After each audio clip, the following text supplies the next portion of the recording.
Imagine this: 30 straight hours inside the cockpit of one of the most advanced aircraft ever built.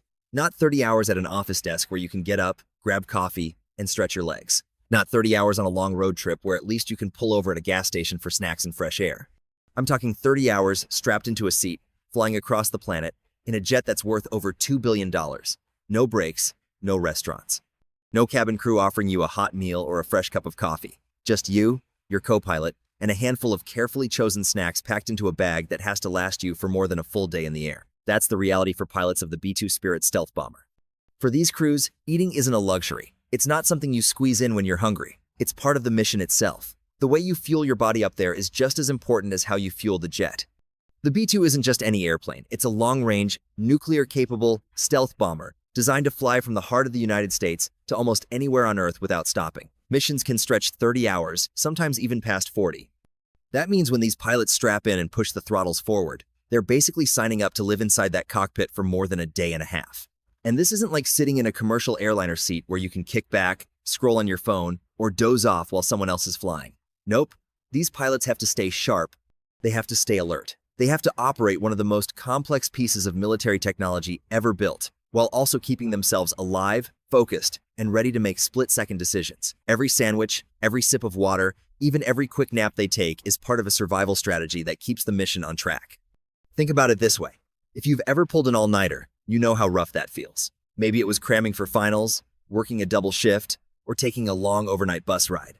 By the next day, your body is heavy, your head is foggy, and your reaction time is way off. Now imagine pushing through not just one night, but almost two, all while flying an aircraft that costs more than most small countries' defense budgets, dodging detection, managing aerial refuelings, and staying invisible to radar. There's no room for a foggy brain in that scenario.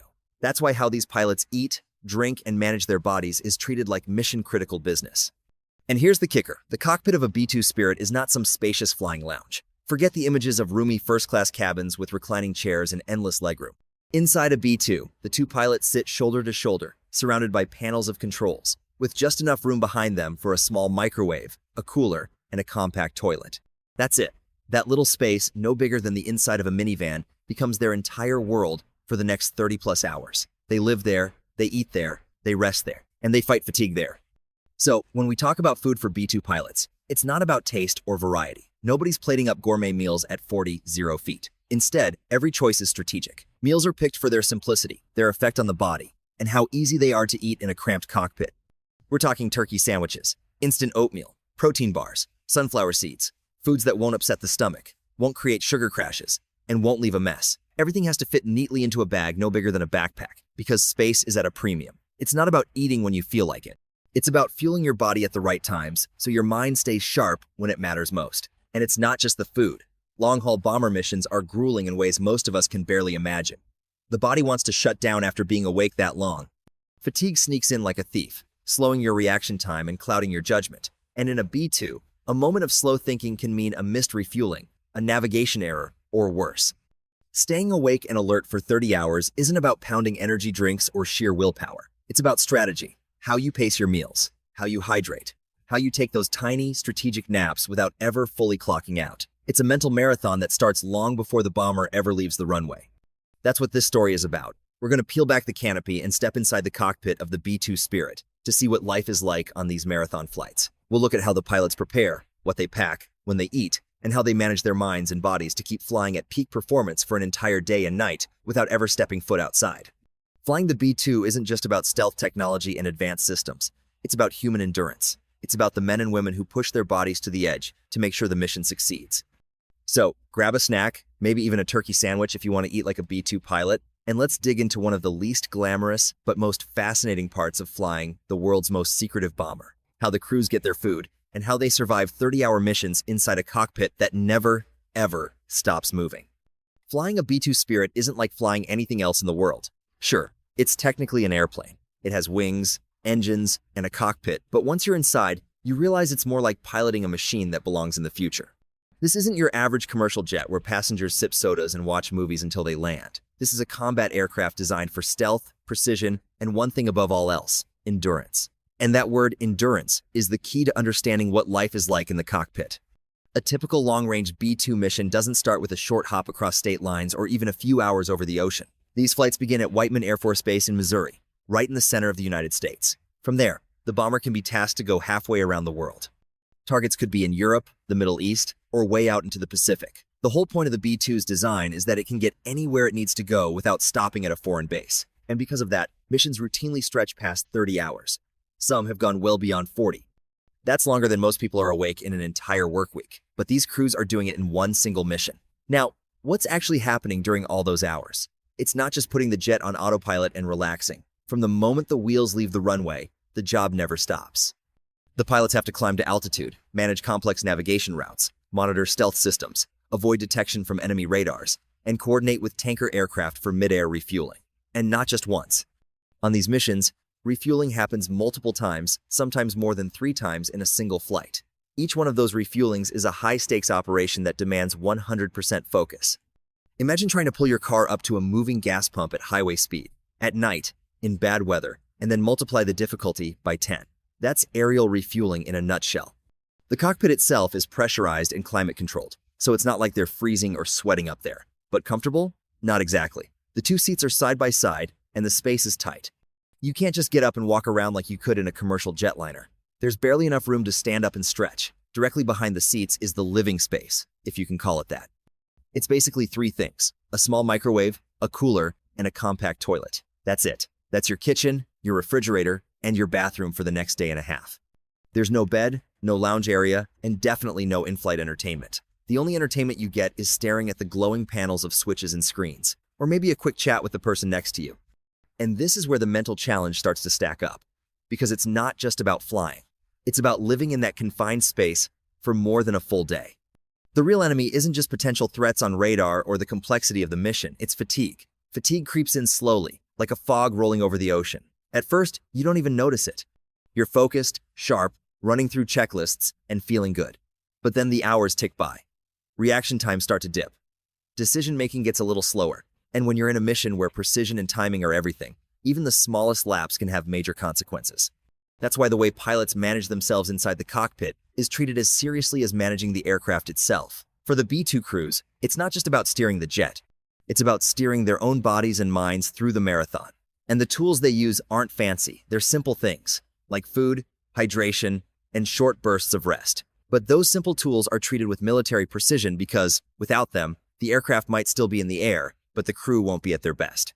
Think about the stress factor for a second. Every hour you're up there, you're in hostile airspace or moving toward it. You know you're being tracked, that your stealth systems are constantly working to keep you hidden. You know that at any point you could be called on to carry out an incredibly complex strike mission. And all the while, your body is saying, hey, maybe we should be asleep right now. That's the razor-thin edge these pilots balance on. Even inside the cockpit, everything is about function, not luxury. The seat you're sitting in, it's designed to keep you in position for long stretches, not to make you feel like you're in a recliner. The little space behind you, it's just enough for a quick meal prep or a restroom break, nothing more. Every detail inside is about getting the job done, not making the job easier. And when you multiply that by 30 hours, you start to realize just how mentally tough you have to be to even finish one of these missions. Another thing people don't always realize is how much of the flight is quiet time. There are long stretches, especially over the ocean, where not much is happening. You're cruising at altitude, on course, monitoring systems, but those quiet hours can actually be the hardest because that's when fatigue sneaks in the most. Your brain starts to drift. Your eyelids get heavy, and unlike driving a car where you could just pull over and nap, here you can't. One of the two of you always has to be fully alert, fully in control. That's why endurance is baked into every part of B-2 operations. From the training pilots go through to the way missions are planned, the Air Force knows that human performance is the limiting factor. The jet can keep flying, the stealth systems can keep working, the engines can keep running, but the pilots, they're human. And that's why managing things like food, water, and short rests isn't a bonus, it's life support. Without it, missions would fail, not because the jet couldn't make it, but because the people inside couldn't. So when people ask what it's like flying a B-2 for 30 hours, the best answer is this. It's a mix of incredible responsibility, constant focus, and extreme patience. You're sitting in one of the most advanced pieces of military hardware ever built, carrying out missions that could shape global events. But you're also dealing with very human challenges like stiff legs, dry air, and the slow creep of exhaustion. That's the reality of flying a B-2 Spirit. The aircraft can go the distance, but the crew has to prove they can too. When most people picture pilots preparing for a combat mission, they think about weapons checks, going over flight paths, or running through technical systems. And that's true. All of that happens. But for B-2 bomber pilots, There's another checklist item that's just as important, even if it doesn't sound as exciting at first. Food. What you're going to eat for the next 30 hours isn't some side detail you figure out at the last minute. It's mission planning. Food selection for these flights is anything but random. In fact, it's usually thought out days, sometimes weeks before the jet even leaves the runway. Pilots actually sit down with aerospace physiologists and flight surgeons to figure out a meal plan. Why? Because what you eat in that cockpit directly affects how your body and brain perform. Eat the wrong thing and you're sluggish, distracted, or running to the bathroom at the worst possible time. Eat the right thing and you stay steady, alert, and focused. The goal is simple: fuel the body in a way that supports the mission, without creating distractions. And the first rule? Keep it simple. Heavy food, greasy food, or spicy food might be fine when you're at home, but in the cockpit, they're a recipe for disaster. Nobody wants to be sitting for 30 hours dealing with stomach issues or a food coma. That's why turkey sandwiches are a favorite. Lean protein, low fat, easy to digest. You can eat half at a time, they don't make a mess, and they give you the kind of slow, steady energy you actually need up there. Another concept that comes into play is something called a low-residue diet. Basically, this means eating foods that produce less waste in the digestive system. Sounds a little awkward to talk about, but it matters when your bathroom is smaller than a closet and you've only got one other person in there with you. A low-residue diet reduces the need for frequent bathroom breaks, which in turn keeps you focused on the mission instead of worrying about comfort. Timing is just as important as the menu. You don't chow down on a big sandwich right before a critical aerial refueling or while you're lining up on target. Meals are carefully scheduled around phases of the mission. Big moments of focus, like takeoff, mid-air refueling, or weapons deployment, are never interrupted by eating. Instead, pilots snack in smaller amounts throughout the flight. That way, blood sugar stays level and energy doesn't spike and crash. Think small bites of protein bars, nuts, or sunflower seeds spaced out across the hours. Speaking of sunflower seeds, those are actually a popular cockpit snack. They keep your mouth busy, give you steady energy, and unlike candy, they don't hit you with a quick sugar high, followed by a hard crash. It's all about consistency. You want your brain to feel the same at hour 2 as it does at hour 22. And let's talk about what's actually available in that cockpit. Behind the seats, you'll find 3 essentials: a small microwave, a cooler, and a compact toilet. Out of those 3, believe it or not, the microwave might be the most morale-boosting item. After hours of nibbling on cold snacks, being able to warm up some instant oatmeal or a pre-made sandwich feels like luxury. Warm food breaks the monotony, and when you're in the middle of a dark stretch over the ocean, even a cup of hot oatmeal can do wonders for your mood. The cooler is where all the carefully packed meals and snacks live. Remember, space is incredibly tight. Everything has to fit into something no bigger than a backpack. That means vacuum-sealed meals, resealable bags, and small containers. You're not bringing a cooler full of soda cans or takeout boxes. It's precise, compact, and carefully rationed to cover the full mission. Hydration is another piece of the puzzle, and it's just as strategic as the food itself. The air in the cockpit is dry, which means dehydration can sneak up on you fast. Headaches, dizziness, fatigue, all of those can hit if you're not drinking enough. So pilots sip water regularly throughout the flight. The trick is not to overdo it all at once. Too much water means too many trips to the tiny toilet, which is not exactly fun. Too little water and you're dragging. It's all about balance. Now, it might sound a little clinical, all this talk of lean protein, low residue diets, and strategic hydration. But this isn't about being fancy. It's about survival. Pilots don't have the luxury of grabbing a snack whenever they feel hungry or downing a coffee when they hit a slump. Every bite and every sip is planned around the mission. In fact, pilots often save their caffeine, whether it's coffee or an energy drink, for specific critical windows. You don't want to blow your energy boost 10 hours in and then crash when you still have 20 more to go. Instead, caffeine is treated like a tactical tool. It's saved for night operations or the final stretch before landing when alertness is absolutely critical. In extreme cases, the Air Force has another option: prescription alertness aids like modafinil. These aren't handed out casually, and they're always used under strict medical supervision. They're part of an approved fatigue management program, designed for the rare missions that push well past the human limit. They're not a substitute for rest, but they can help bridge the gap when there's no other choice. All of this shows just how mission-critical food really is. It's not just about keeping your stomach from growling. It's about managing your body like you manage your fuel tanks. Too much, too fast, and you're in trouble. Not enough, and you're running on empty. The perfect balance is what keeps you sharp and steady, even after 30 straight hours in the cockpit. So the next time you grab a sandwich, think about this. Somewhere out there, a B-2 pilot is doing the same thing. Only for them, that sandwich isn't just lunch. It's a tool. It's a piece of strategy. It's part of the invisible system that makes one of the world's most advanced aircraft possible: routine. When people hear that B-2 Spirit bomber pilots sometimes fly missions that last 30 hours, the first thing that comes to mind is usually, how on earth do you stay sane in that tiny cockpit for that long? The truth is, survival up there is not just about the food or the aircraft's design, it's about routine. Routine becomes the lifeline.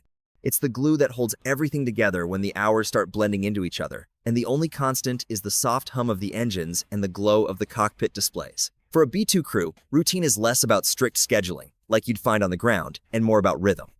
You learn to carve out a pattern in the air, a cycle that keeps you balanced enough to function when every sense in your body is telling you that you should have been asleep hours ago. The mission may be all business navigating, managing systems, and staying alert to changing conditions, but between those duties lies the subtle dance of routine. It starts with how the two pilots divide time. On a 30-hour mission, you can't just sit side by side, both glued to the controls the entire time. Fatigue would wreck you. Instead, there's an unspoken understanding. One takes the lead, the other supports, and then you switch. That switching doesn't happen by the clock so much as by feel. One pilot can sense when the other is running low, when their attention is thinning at the edges. Maybe it's the way their voice trails off, or the way their hand hovers just a second longer than it should over a control. When that happens, you shift. You give the other guy space to breathe, stretch, maybe even lean back with eyes closed for a while. Breaks aren't naps. Not really. It's more like micro-rest. You close your eyes, but you never drift into a deep sleep. The constant vibration of the aircraft keeps you tethered to the moment, and the awareness that you're cruising over thousands of miles of open ocean or foreign airspace never leaves you.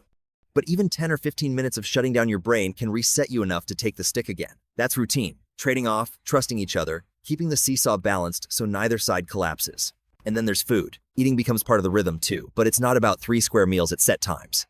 On the ground, maybe you're used to breakfast at 8, lunch at noon, dinner at 6. In the B-2 cockpit, you eat when your body tells you it needs fuel, and sometimes that's at 3 a.m. or 11 a.m., depending on where in the mission you are. One pilot will reach down, tear open a bag, unwrap something simple, an MRE entree, a protein bar, maybe a sandwich packed before takeoff. The sound of the wrapper crinkling is almost a comfort, like a reminder that some kind of normal life exists outside of this airborne bubble. Even hydration becomes a routine. Pilots sip water constantly, not chugging it, because you can't afford to be dehydrated. It messes with focus, and focus is everything. So they'll keep bottles close at hand, nudging each other if someone forgets to drink. Again, it's that unspoken teamwork, part of the rhythm that keeps the mission moving forward. The cockpit itself shapes the routine in ways most people don't think about. It's dark, deliberately so, to preserve night vision and reduce detection risk. That means you don't have the natural cues of daylight and darkness to guide your body. Instead, you create your own cues. Maybe you decide that after every navigation check, you stretch your legs. Or after each radio update, you take a few bites of food. These tiny rituals stack up, filling the empty space of the mission with a sense of order. Conversation is another piece of the puzzle. Long silences are inevitable, but too much silence can drag you into drowsiness. So the crew talks not constantly, but enough. They'll check in on each other, swap quick jokes, comment on the mission data scrolling by. Sometimes they talk about normal stuff, the kind of conversations you'd have in a car on a long road trip. Where they grew up, family stories, what they'll eat first when they land. Those moments don't distract from the mission. They anchor it in humanity, keeping the edges of fatigue from closing in too tightly.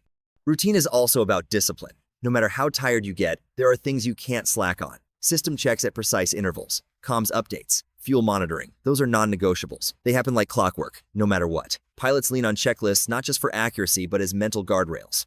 Every time you move down a checklist, you feel a little reset, like the structure itself is lending you energy. As the mission drags into its second half, the rhythm becomes even more critical. That's when the weight of time really sets in. You've already been in the cockpit for 20 hours, and the finish line still feels a lifetime away. At that stage, you cling to routine like a rope across a fast river. You keep doing the little things, switching off responsibilities, hydrating, nibbling on food, stretching, even when they feel repetitive, because that repetition is what keeps you functional.